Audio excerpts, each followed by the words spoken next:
So that's easy because my last name is Powers, and it lended itself naturally to a DJ name, I feel like, and MJ are just my initials. So Wirefest kind of really did transform my life in a way. Like, that sounds dramatic, but it really, the people, the vibe.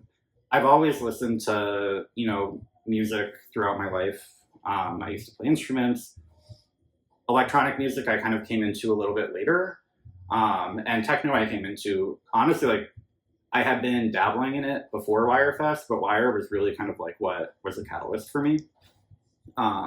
So super excited to do that again. But yeah, I mean, because I've also only been DJing for like 9 months. So I started in July of 2024. I had bought a DDJ like Flex 4, which is like the starter board that everyone uses. And it had collected dust for a bit, and then I finally was like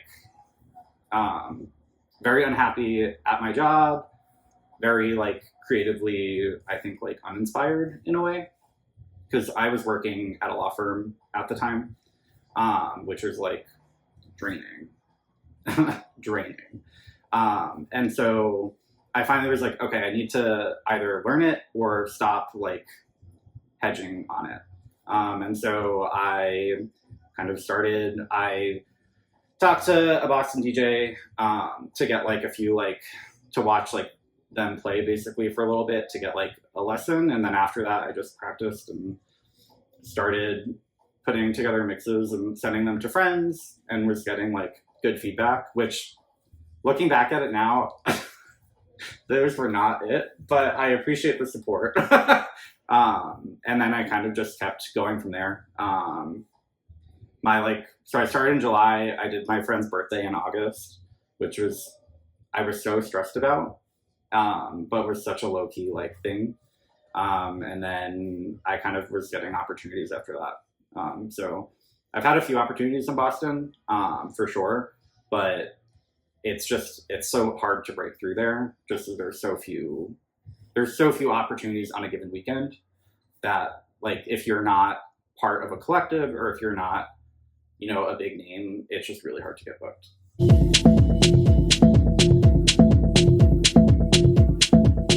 Yeah, so my like day job trajectory is a little weird. So I'm a scientist by training, and then I kind of moved into this patent world. And I didn't realize how creatively fulfilling science was actually for me. And so I kind of was enjoying going to events at clubs like Basement and Wirefest, and then it was like, oh, that, like, everyone, was like, oh, DJing would be fun. And I ended up, I don't know, just really kind of gravitating to it and enjoyed practicing and playing and listening to music. So it kind of became all-consuming in a way, but it's been a fun ride.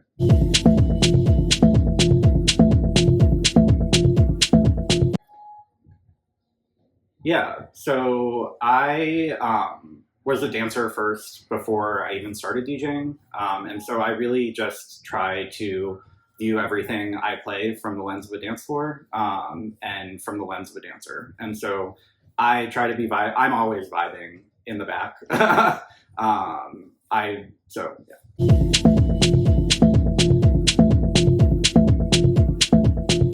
Yeah, I want to be surprised, and I want to like go on a journey. I love kind of highs and lows and being pulled in directions that I wouldn't even think of. And I think that's what I look for when I'm on the dance floor. That's what I look for in what I like a good set from a DJ. Like, to me, is something that is unexpected. And it can be, within the vein of their sound, but you could play the same 10 songs like on different days, and it could be a completely different vibe, right?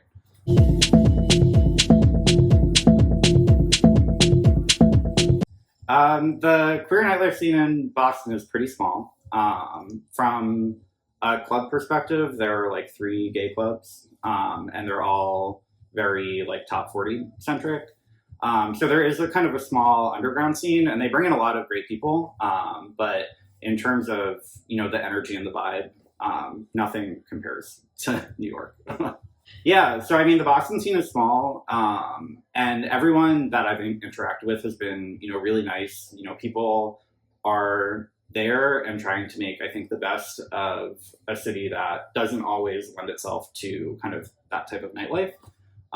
So for me, it's the people that are really putting in the effort for organizing, and bringing in, you know, big artists. Like I saw, so there's a collective there, Infra, that brings in a lot of great people, and they brought in Stingray 313 the other month, and then there's another queer collective, Boudoir, that brought in just the other week Beige, and so there's a lot of highs.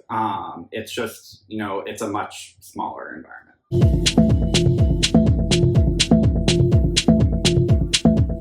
Yeah, so I think of it as a blueprint, and I definitely pull from different people for different sounds.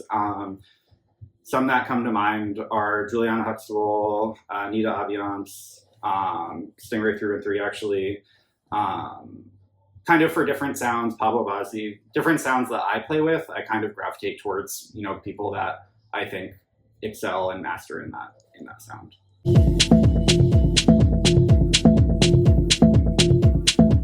I hope they dance. You know, that's, again, kind of like, if people aren't dancing, then, you know, I'm doing something wrong.